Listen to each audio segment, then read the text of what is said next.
한번 따라서 하겠습니다. 여호와께서 택하신 리더. 여호와께서 택하신 리더. 우리는 이제 전체적으로 포괄적으로 좀 보았으면 좋겠어요. 오늘 말씀을 받을 때 리더라고 말하기도 하고 왕이라고 말하기도 하고 또는 지도자라고 말하기도 하고, 그래서 왕이나 지도자나 리더의 그 사람에 따라서 공동체 전체 방향이 달라진다, 달라지지 않는다? 달라진다는 거죠. 사실은 지난번에도 우리가 계속해서 군중에 대한 얘기를 할 때마다 우리가 전체 이스라엘 백성들과 리더와의 관계를 계속해서 말씀을 나누었습니다. 그래서 크게 나눠 본다면 광야 시대의 이스라엘 민족과 사사 시대의 이스라엘 민족을 살펴보면, 사사 시대는 온전한 리더가 그들 안에 있지 않았고, 광야 시대는 40년 광야였지만 분명한 방향이 그들에게 있었다는 거죠. 누가 있었기 때문에? 리더가 있었기 때문에. 자, 그래서 리더, 왕, 지도자에 따라서 어떤 공동체가 하나님의 축복과 은혜가 임하는 공동체로 갈 수 있고 아니면 저주로 이어질 수 있다는 겁니다. 맞아요? 그래서 너무너무 중요하다는 거죠. 이 부분을 놓치지 않고 영안이 열려진 사람은 이 리더, 왕, 지도자, 목회자 또는 선교자, 선교사, 모든 공동체의 리더를 믿고 리더를 위해서 기도하지 않으면 안 된다는 거죠. 할렐루야. 그래서 정말 하나님께서 허락하신 또는 하나님의 인도를 받는 또는 하나님의 말씀이 있는, 그리고 또 하나님 앞에 순종하는 이런 리더들이, 이런 왕들이 나와야 되고, 그런 왕들이 하나님 앞에 쓰임받아야 된다는 사실을 우리에게 가르쳐주고 있다는 것이죠. 자, 지금 시대는 어느 시대냐면 광야 시대라는 거죠. 광야 시대. 아직 이스라엘 백성들이 가나안 땅에 들어갔다, 들어가지 않았다. 아직 들어가지 않았습니다. 들어가지 않았지만 바로 얼마 있지 않으냐면 이들이 가나안 땅에 들어갑니다. 그런데 아직 되어지지도, 아직 그런 일들이 일어나지도 않았는데 하나님께서 이 모세에게 이 가나안 땅에 들어가면 어떤 일들이 어떻게 일어날 것인가를 미리 말씀하는 내용 가운데 오늘 이 중요한 부분이 이 안에 포함되어져 있는 것을 보게 됩니다. 여러분들, 일정 시간은 다시 일정 시간이라고 말하기는 그렇고, 신명기 1장에서부터 쭉 진행하면 7장, 8장, 9장, 한 10장까지는, 어간까지는 지나간 날들에 대한 얘기를 굉장히 많이 했어요. 맞아요, 안 맞아요? 맞지요? 특별히 신명기 8장은 광야 40년을 왜 걷게 하셨는지 기억이 나요? 네, 기억이 나요. 우리 묵상했기 때문에. 그리고 난 이후에 조금 지나가면서 지금 16장, 17장, 18장 넘어가면서 어떤 일이 벌어지냐면 가나안 땅에 들어가서 일어날 일들, 그리고 미래에 일어날 일들에 대해서 이 모세가 하나님의 말씀을 선포하기 시작합니다. 중요한 얘기죠. 그런데 우리가 지금의 관점에서 볼 때에 모세가 선포하고 선언했던 모든 내용들이 성취되었다, 안 되었다? 성취되었다. 지금 제가 말할 때는 아직 가나안 땅 들어가기 전에 지금과, 우리가 지금의 입장에서는 이게 과거지만 모세의 지금의 입장에서는 미래라는 거죠. 그러니 우리는 그때 말했던 미래가 지금으로 볼 때 과거이기 때문에 이것을 충분히 검증할 수 있었기 때문에 이 말씀이 하나님께서 주셨던 말씀이고 이 말씀을 하나님께서 확실하게 다 이루셨다라는 사실을 알 수 있다는 거죠. 그러니 지금 비록 미래에 관한 얘기를 모세가 하지만 반드시 이 일들은 이 가나안 땅에서 일어날 것이고 일어났고, 그리고 그 결과에 의해서 리더들이 세워져서 어떻게 인도받아 갔는지 구체적인 내용들이 성경에 기록되고 있다는 것입니다. 자, 리더를 세우는 그 시기는 언제인가 봤더니 하나님께서 허락하시는 땅에 이를 때에, 그때가 어느 때예요? 약속된 가나안 땅을 정복하고 그리고 하나님의 축복을 마음껏 누리는 그때에, 자, 자기들도 모르게 이 이스라엘 백성들 마음 안에 이런 마음이 드는 거죠. 여러분들 기가 막힌 거죠. 불안해요. 뭐가 불안하느냐? 가나안 땅에도 가나안 땅에 세워진 왕들에 의해서 통치를 받고 그들이 애굽 땅에서 나오기 전에 애굽 왕에 의해서 통치를 받고, 그러니 자기들도 모르게 자기들 위에 누가 있기를 원하는 거예요? 왕이 있기를 원하는 거예요. 불안한 거예요. 불안한 거. 네. 그러니까 이런 마음이 들 때가 올 것이라는 걸 이미 모세가 알고 그런 때에 왕을 요구하고 왕을 세우고자 하는 그럴 때에, 그런 시기가 올 때인데, 그럴 때에 그 왕을 세우는 기준, 리더를 세우는 기준은 어떤 기준이어야 되느냐? 첫째가 반드시 여호와께서 택하신 자를 세워라는 거예요. 누가 택하신 자? 여호와께서 택하신 자. 그러니까 하나님께서 세우는 자를 18장이 아니고 17장 15절입니다. 이게 17장 15절. 자, 결국 하나님께서 세우신 자가 누가 되어야 되느냐? 왕이 되어야 된다는 것이죠. 아멘. 아멘. 자, 이게 이제 굉장히 중요한 거죠. 그러니까 누가 자의적으로 내가 왕이 되고 싶다고 해서 왕을 세워서는 안 되고 반드시 누구의 허락에 의해서, 하나님의 허락에 의해서 왕을 세워야 된다는 사실을 가르쳐 주셨다는 거예요. 자, 이제 이 정도면 이게 크게 벗어나지 않아요. 앞으로 분명히 왕을 세울 건데 그 왕은 누가 세워야 된다? 하나님께서 세우셔야 된다. 그건데 하나님께서 세우신데, 하나님께서 택하신 자를 세우는데 이게 비밀이 있어요. 자기가 왕이 되고 싶어서 왕이 된 사람과 여호와 하나님께서 택해서 세운 사람하고 어떤 차이가 있을까 봤더니, 여호와 하나님께서 택해서 세운 왕은 하나님의 통치 아래에 있게 되고, 자기 스스로 왕이 된 사람은 하나님의 통치를 받지 않으려고 하는 의지가 그 안에 있을 수 있다는 것이죠. 그러니 비록 여호와 하나님께서 택하신 왕이나 자기가 왕이 되고 싶어서 된 왕이나 결국 누구의 통치 아래에 있어야 돼요? 하나님의 통치 아래에 있어야 된다는 거예요. 이게 비밀이라는 거죠. 그러니까 모세는 생각할 때 만약에 자기 스스로 왕이 되고 싶어서 왕이 된 사람이라면 그것은 자기 목적을 이루기 위해서 왕의 노릇을 하기가 쉬울 거라는 거예요. 그러나 하나님께서 택하신 왕은 반드시 하나님의 통치 아래 하나님 중심으로 이 백성들을 이끌어가게 될 것이다 라는 사실이죠. 그러면 조금 더 이제 범위를 얘기합니다. 그 리더, 왕을 세우는 범위는 내 형제 중에서 한 사람을 세우라는 거죠.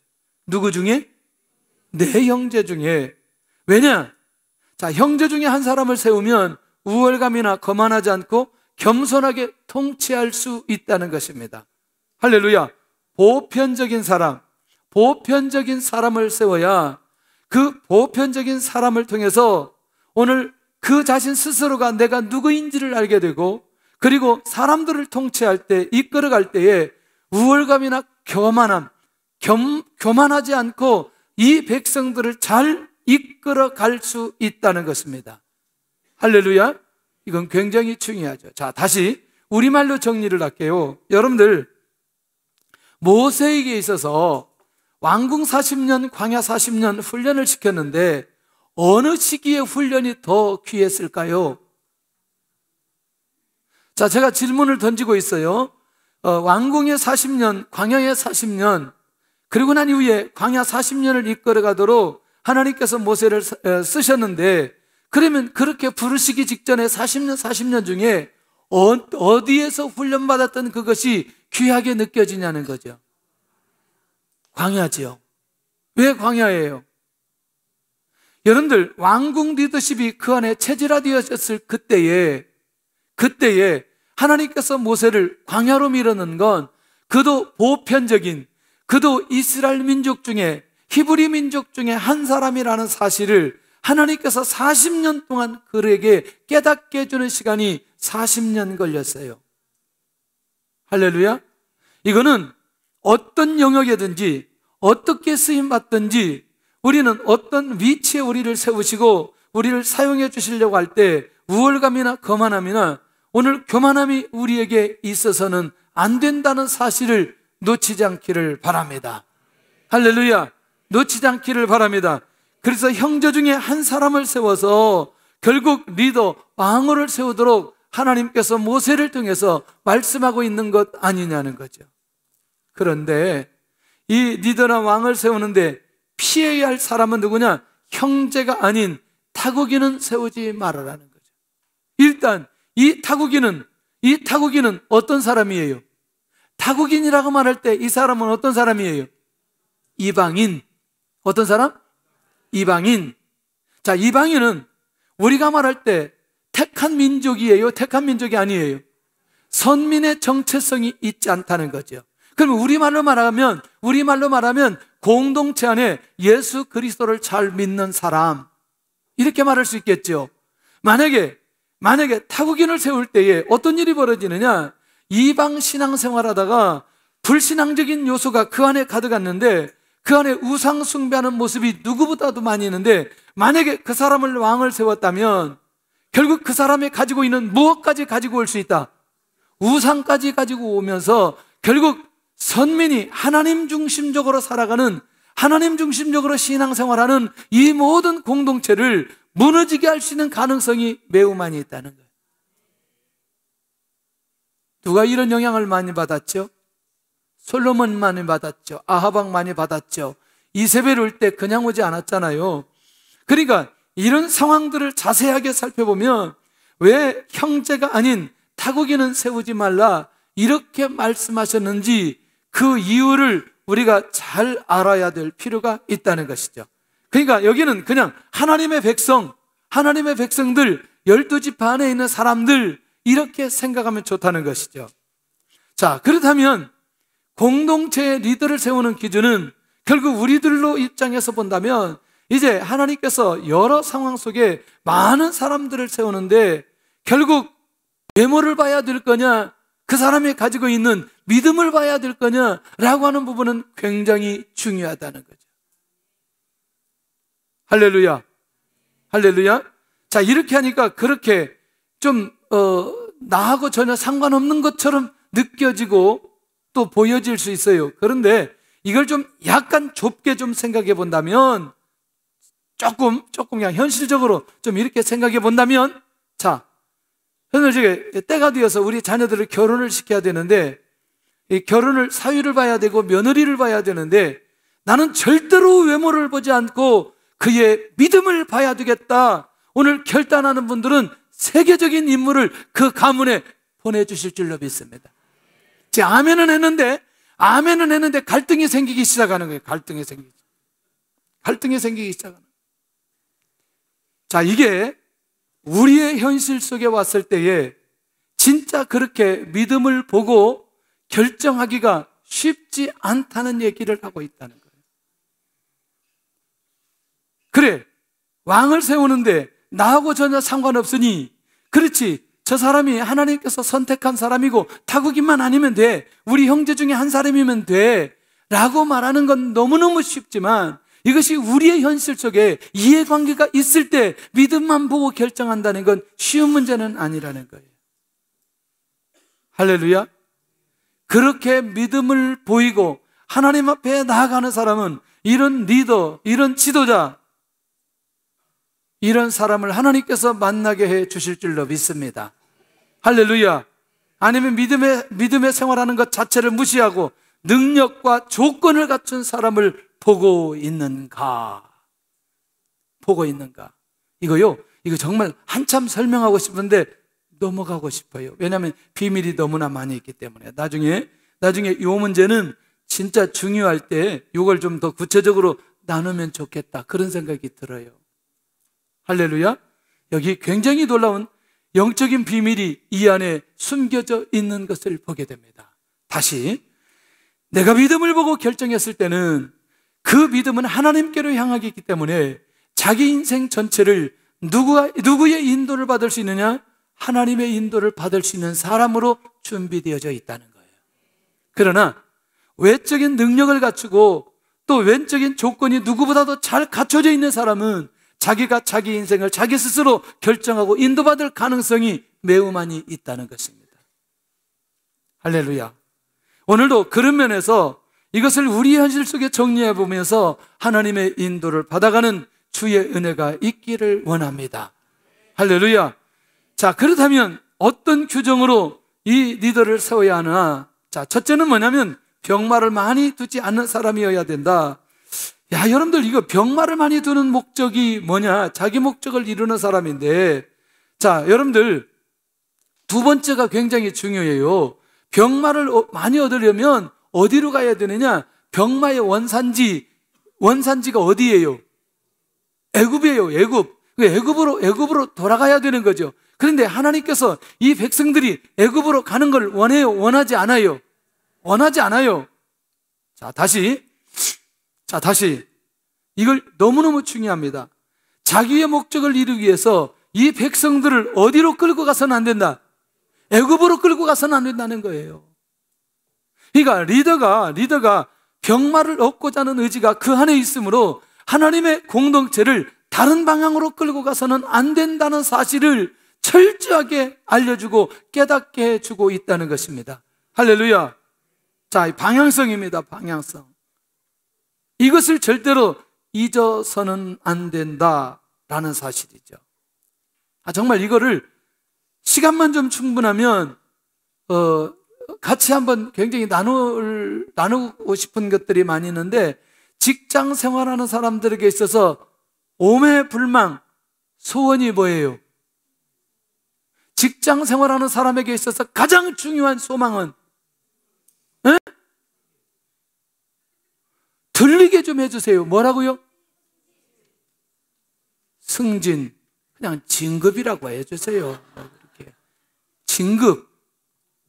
그거 하려고 목숨 걸고 직장 생활하는 거 아니겠어요? 제가 우리 친구한테 그 정도 했으면 그만하지, 또 내년에 또 뭔가 기대하려고 그러는데 그만 내려놓아라. 그럼 지금 또 그렇게 다시 진급한다 할지라도 2년일 텐데 그 뭐 2년 가지고 그러느냐. 그런데 1월 달까지는 기다려 봐야 된대요. 이만큼 그 승진하고자 하는, 진급하고자 하는 마음의 그 욕구가 직장 생활하는 사람들에게는 놓칠 수가 없어요. 그러니까 여러분들 리더가 어떤 생각을 가지느냐에 따라서 공동체 전체가 어디로 가는지가 매우 중요하다는 거예요. 맞아요, 안 맞아요? 저는 목회자가 어떤 마음을 가지느냐가 매우 중요합니다. 제가 하나님 앞에 물었어요. 하나님, 제가 어떤 마음을 가져야 돼요? 제 인생을 정리해서 앞으로 남은 인생이 이렇게 남았으니 이러이런 계획을 세워서 가야 되나요? 근데 별로 감동이 안 돼요. 하나님, 다른 건 없어도 저는 매일 이 말씀 따라 하나님의 인도 받는 게 이게 소원입니다. 오늘 하루 말씀 받고 인도받고, 오늘도 하루 말씀 받고 인도받고, 내일도 말씀 받고 인도받고, 그냥 그게 행복한 삶입니다. 말씀이 역사해 주시는 대로 그대로 살아가기를 원합니다.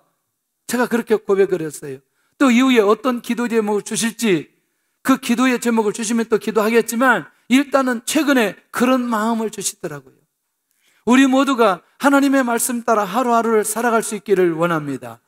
할렐루야. 말씀의 인도를 받기를 원하고, 말씀대로 살기를 원하고, 말씀의 능력이 나타나기를 원하고, 그리고 그것이 하나님의 능력으로 나타날 수 있는 이 기도의 통로를 놓치지 않으면 좋겠다는 것이죠. 할렐루야. 우리가 좀 말씀에 집중하고 그렇게 좀 더 하자고 이제 새생명축제 끝나고 전도를 살짝 하자고 그랬는데 소문이 어떻게 나냐면 전도 안 한다 이렇게 소문이 났대요. 누가 전도 안 한다고 그랬어요. 나는 정말 우리 교회는, 이게 우리 교회가 아니라 이 교회는 이게 말이 왜곡되어 나가는 게 너무너무 안타까운 거죠. 봤더니 우리가 그렇게 마음만 먹어도 살짝 전도를 하겠다는 마음만 먹고 저쪽에 나가봤더니, 중심상가에 나갔더니 세상에 교회가 아닌 사람들이 나와가지고 지금 난리가 났다는 거죠. 이거 안 되겠는데, 이래가지고 안 되겠는데, 하나님께서 다시 그 얘기를 들으면서 이거 하나님께서 우리에게 주신 이 기가 막힌 이 사명과 비밀인데 이거 그대로 가면 안 되겠구나, 그런 마음을 주시는 거예요. 그분들이 전도를 받고 예수님 믿는 것 첫 번째고, 우리가 전도하는 것, 다른 것에 그 공간에서 전도하지 못하도록 막게 하는 것도 우리의 사명이고, 할렐루야. 그런 면에서 여러분들 리더가 어떤 마음을 먹는지가 매우 중요하다는 겁니다. 할렐루야. 주의 은혜가 우리 모든 성도들에게 임하기를 예수님의 이름으로 축원합니다. 세 번째는 뭐냐면 아내를 많이 두어 그의 마음이 미혹되지 않도록 해야 됩니다. 결국 뭐냐면 여기는 지금 누구에 관한 얘기예요? 왕에 관한 내용이에요. 다른 말로 가면 누구에 관한? 리더에 관한 내용이에요. 지도자에 관한 내용이에요. 그러면 리더, 왕은 누구를 위해서 인도받아야 돼요? 백성들을 하나님의 뜻대로 바르게 인도해야 될 사명이 그 안에 있는 거예요. 그런데 날마다 많은 여인들 때문에 마음이 복잡해가지고 공동체를 이끌어가기가 힘든 상황으로 되면 안 된다는 거죠. 우리하고는 전혀 상관이 없는 줄로 믿습니다. 할렐루야. 아내를 많이 두어 그의 마음이 미혹되지 않도록 하는, 혹시라도 이전에 어떻게 살았으면 여러분들 자유하시기를 바라고 다시 주님 앞에 돌아오시기를 바랍니다. 할렐루야. 지금 이상한 관계를 만들고 삼각관계, 사각관계, 오각관계를 만들어서 이 상황을 복잡하게 만들지 않기를 원합니다. 그래서 우리는 앞만 보는 안경을 쓰고 다녀야 돼.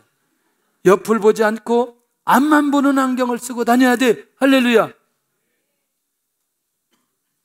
아멘을 왜 안 하는지 그러는 거지. 아이고 목사님 제발 그런 마음이라도 있었으면 좋겠어요.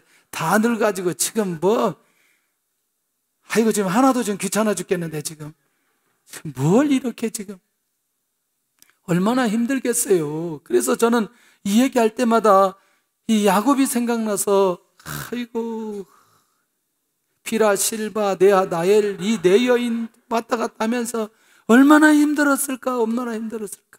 그래서 주신 은혜는 있어요. 아들 12, 할렐루야. 12지파의 근간이 되어지는.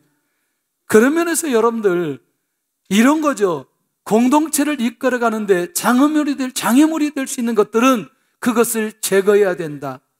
그것을 그대로 놔두면 안 된다는 사실을 가르쳐주고 있다는 것입니다. 사명에 집중하지 못하고 분란의 씨앗이 되기 때문에 이것을 그대로 가서는 안 된다는 사실을 우리에게 정확하게 가르쳐주고 있다는 것입니다. 자, 네 번째는 자기를 위해서 금을 많이 쌓지 않는 사람이 되어야 된다. 자, 뭘 쌓지 않아야 된다?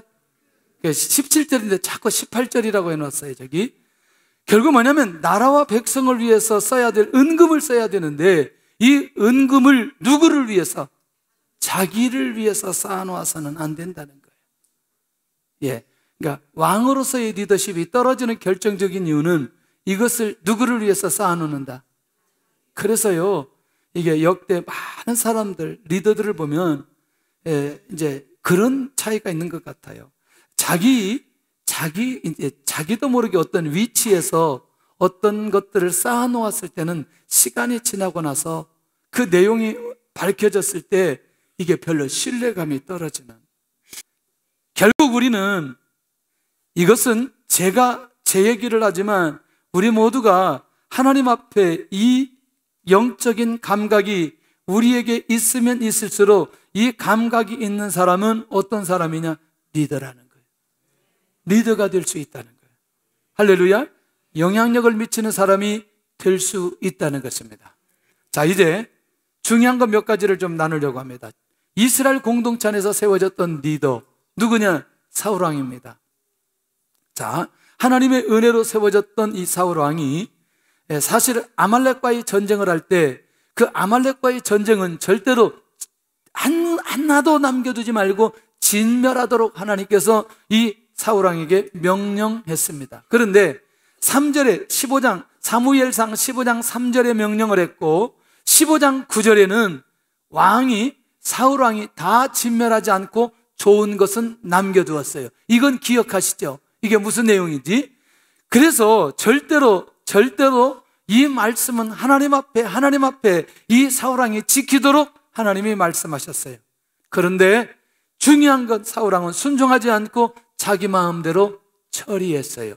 다시 아까 처음 출발할 때 이 왕은, 이스라엘 민족의 왕은 누구의 통치를 받아야 된다?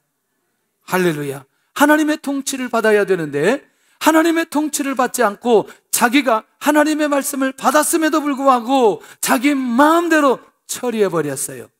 자기가 마치 누구인 것처럼, 하나님인 것처럼.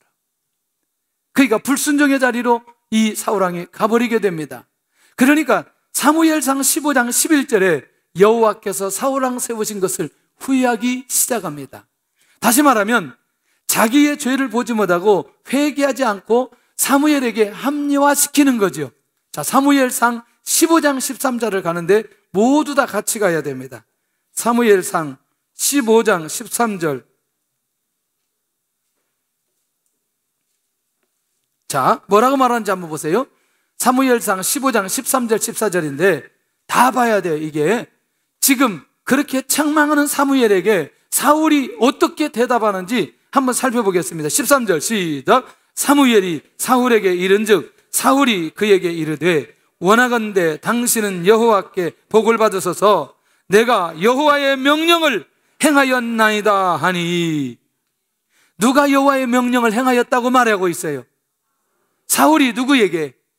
사무엘에게. 그러니까 14절 사무엘이 이르되 시작. 사무엘이 이르되 그러면 내 귀에 들려오는 이 양의 소리와 내게 들리는 소의 소리는 어찌 됨이니까 하니라. 그 말은 뭐냐면 그 양의 소리와 소의 소리가 들린다는 건 그게 죽였다, 죽지 않았다, 죽이지 않았다, 죽이지 않았다. 그것은 누구의 말씀을 불순종했다? 누가 말씀하신 걸?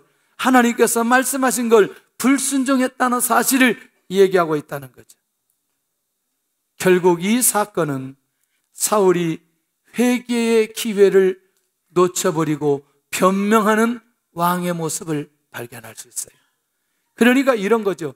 최소한도 그때만큼은, 어느 때만큼은 하나님이 말씀하신 대로 그렇게 순종하지 않고 좋은 것들은 그대로 남겨버렸던 이것은 자기가 왕이라고 생각하는 거죠. 자, 여기 9절 한번 보세요. 9절 15장 9절 시작. 사울과 백성이 아각과 그의 양과 소의 가장 좋은 것 또는 기름진 것과 어린 양과 모든 좋은 것을 남기고 진멸하기를 즐겨 아니하고 가치 없고 하찮은 것은 진멸하니라. 자, 이해되시죠? 무슨 말인지? 그러면 요 상황을 다시 하나님 앞에 돌아오도록 하기 위해서, 누구를 통해서 이것을 확인시켜 주는 거죠? 사무엘을 통해서 확인시켜 주는 건 어떤 기회를 준 거예요? 회개의 기회를 사울에게 주었다는 거예요. 자, 그러니까 제사와 순종을 혼돈해 버립니다. 여기 22절 우리가 21절을 한번 봐야 돼. 21절 시작. 다만 백성이 그 마땅히 멸할 것 중에서 가장 좋은 것으로 길갈에서 당신의 하나님 여호와께 제사하려고 양과 소를 끌어왔나이다 하는지라. 이제 변명하는 거죠. 뭐 하려고 가지고 왔다고? 제사 드리려고. 그때에 그 유명한 22절 말씀이 선포됩니다. 시작. 사무엘이 이르되 여호와께서 번제와 다른 제사를 그의 목소리를 청종하는 것을 좋아하심같이 좋아하시겠나이까? 순종이 제사보다 낫고 듣는 것이 순양의 기름보다 나으니. 할렐루야. 무엇보다 낫다고? 순종이 제사보다 낫다고. 제사와 순종을 혼돈해버리는 거죠. 그러니까 사실은 사울왕의 본 마음은 진짜 하나님 앞에 제사를 드리기 위해서 살렸어요? 아니면 욕심에 의해서 살렸어요? 욕심에 의해서 살려놓고는 사무엘이 책망을 하니까 제사를 드리기 위해서 이것을 살려놨는데 이게 무슨 잘못이냐고 말하는 거죠. 그러니까 사무엘이 순종이 제사보다 낫다는 사실을 이 사무엘상 15장 22절에 기가 막힌 말씀으로 사울에게 정리해 주는 것을 보게 됩니다. 그런데요, 저는 깜짝 놀랐어요. 뭐가 깜짝 놀랐느냐? 23절을 우리가 다 놓치고 있었더라는 거예요. 이 죄가 어떤 죄인지. 시작. 이는 거역하는 것은 점치는 죄와 같고 완고한 것은 사신 우상에게 절하는 죄와 같음이라. 왕이 여호와의 말씀을 버렸으므로 여호와께서도 왕을 버려 왕이 되지 못하게 하셨나이다 하니. 저를 보셔야 돼요. 하나님의 말씀이 들려지면 하나님 앞에 돌아올 수 있는 기회예요. 하나님의 말씀이 들려지면 회개할 수 있는 기회예요. 사울이 하나님의 말씀을 제대로 듣지 못하니 사울 곁에 누가 있었어요? 사무엘이 있었어요. 사무엘은 하나님의 말씀을 사울에게 전달하는 사람이에요. 그런데 이 불순종이, 여러분들, 하나님께서 최고의 죄로 다스리는 게 뭐예요? 우상숭배 아니에요? 맞잖아요.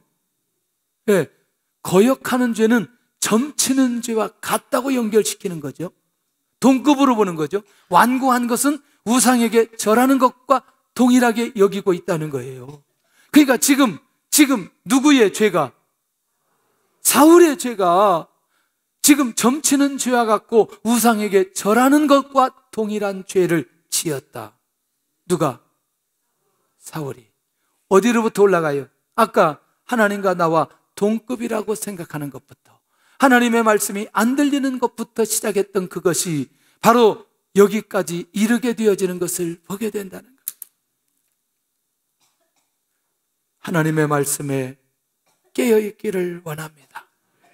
이래서 그때 모세가 이 가나안 땅에서 왕을 세울 때 어떤 왕을 세워야 될지를 그때 그래서 이렇게 얘기했던 것을 우리가 잊어서는 안 된다는 거예요. 그런데 이 사건으로 끝나지 않고 사울왕이 이렇게 되어졌기 때문에 누가 세워질 수 있었어요? 다윗이 세워질 수 있었어요. 이게 놀라운 계기인데, 자, 하나님께서 사울왕을 버린 결정적인 계기를 이제 자기 스스로 만들어버리는 거예요. 자, 우리가 그러면 다윗왕을 살펴보니까 외모보다 믿음이 준비되었던 왕이에요. 외모보다 믿음이 준비되었던 왕. 저는요, 이 사무엘상 16장에 가서 보면 식사 자리에도 초대되지 못했던 사람이 목동 다윗이에요. 예. 조금 더 깊이 있게 다윗을 정리해보면 별로 알아주는 사람이 없었던 사람 중에 한 사람이 누구냐? 다윗이에요. 예. 진짜 이 다윗은 그 안에 뭐가 있었느냐? 하나님을 향한 믿음이 그 안에 있었고 하나님 중심으로 지금까지 살아왔어요. 근데 누가 무너짐으로? 사울이 무너짐으로 다윗이 일어날 수 있었다는 사실이죠. 놀라운 거 아니겠나요? 그러니까 이제 항상 우리가 무엇으로 준비되어 있으면, 믿음으로 깨어서 준비되어 있으면 결정적인 순간에 하나님께서 세워주시는 리더, 심지어 왕, 지도자 될 수 있다는 사실을 우리에게 가르쳐 주고 있다는 것입니다. 아멘.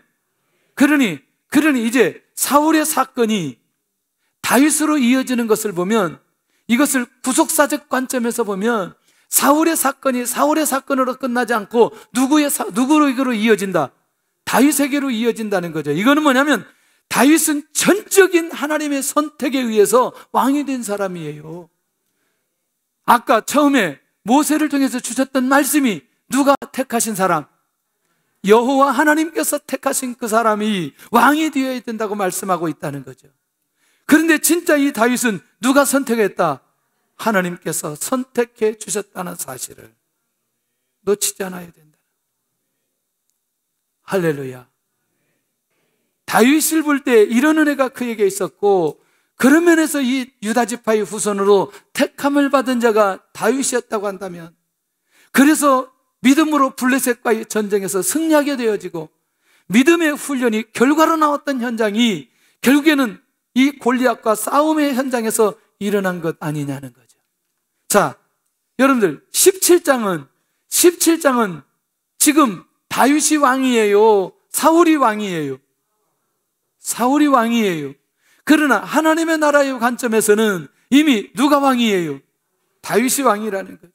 그러니까 믿음으로 사는 사람들에게 하나님께서는 어떻게 응답을 주시고 이제 어떻게 그를 세워가시는지, 이건 하나님의 전략이라는 거죠. 이 말이 저는 중요한데 굉장히 깊은 의미가 있는데, 믿음의 사람을 세우시는 전략은 하나님께서 전문가이시라는 거예요. 그가 믿음을 가지고 끝까지 하나님을 의지하고 나갈 때 하나님께서 그 사람을 세워서 하나님의 영광을 나타내도록 역사해 주시는데, 그 대표적인 인물이 다윗이라는 거예요. 그러니까 다른 사람은 다 잊어버려도, 미갈은 잊어버려도, 이스라엘 백성들은 잊어버려도 다윗은 잊을 수가 없는 거죠. 내가 이렇게 왕이 된 건 사울 왕가에 있는 왕권을 빼앗아가지고 지금 나에게 왕권을 허락하여 주시고 이스라엘 민족을 통치하게 하신 분은 누구다? 여호와 하나님이시다. 그러니 아까 내가 지금 비록 왕이지만, 지금 우리 민족, 나를 통치하시는 분은 누구다? 여호와 하나님이시다. 모세가 말하려고 하는 게 그거였어요. 하나님의 통치를 받는 왕이 세워지기를 원했는데, 그게 누구였느냐? 다윗 왕이었어요. 그게 누구였느냐? 히스기야 왕이었어요. 이해되나요 이제? 그러니 하나님의 은혜를 알고 고백했던 이런 왕들이 일어나기를 원하고, 이런 왕들이, 이런 리더자들이 세워지기를 원했다는 것이죠. 이 시대에도 하나님의 은혜를 알고 고백하는 수많은 리더들이 우리 안에 일어날 필요가 있다는 것입니다. 법궤가 들어올 때 보여주었던 다윗의 자세를 보면 그의 은혜가 어느 정도인지를 알 수 있는 것 아니냐는 거죠. 자기가 하나님 앞에 드려질 수 있는 최고의 예배를 다윗이 하나님 앞에 드려지는 거죠. 그 은혜 때문에. 멋있어요? 멋있잖아요. 오늘 우리가 이렇게 있는 것이 하나님의 은혜라는 사실을 알고 매 예배를 드릴 때마다 최고의 예배를 하나님 앞에 드릴 수 있는 그런 은혜가 우리 안에 있어야 된다는 거예요. 감격적이잖아요. 우리를 이렇게 만들어주신 하나님, 우리를 이렇게 세워주신 하나님, 얼마나 감격적이에요. 그런 예배를 오늘 이 다윗이 하나님 앞에 드리게 되었다는 거죠. 리더로서 주신 리더십을 불신자와 같이 하지 않아야 될 이유가 있다는 거죠. 왜? 그 리더의 리더십을 누가 주셨기에? 하나님께서 주셨기에. 아멘. 리더는 공동체를 세우고 공동체를 섬겨야 될 사명이 있기 때문에 절대로 불신자와 같이 해서는 안 된다는 사실을 기억해야 된다.